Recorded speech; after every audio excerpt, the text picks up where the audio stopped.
jarang dilaksanakan di banyak negara lain ya. Sebetulnya ini harus kita rahasiakan ini cara kita mengendalikan. Coba wartawan agak bisa di-delete nggak yang tadi itu? Terima kasih. Langkah-langkah kita di akhir tahun 2024 juga karena dukungan Presiden Joko Widodo sebelumnya, kita mampu mengatasi tahun ini yang tidak ringan karena kita hadapi El Nino sekaligus La Nina.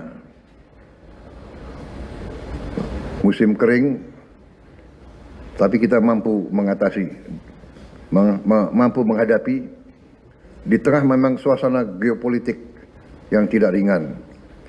Masalah geopolitik berpengaruh dengan masalah pangan.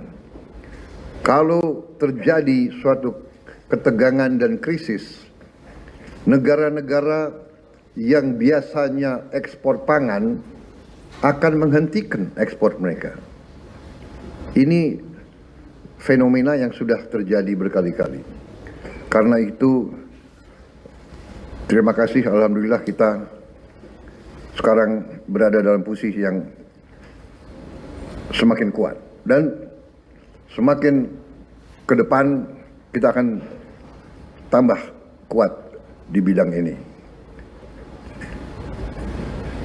Kita tidak nanti hanya bebas dari import beras, tapi kita harus bebas dari import semua komoditas pangan.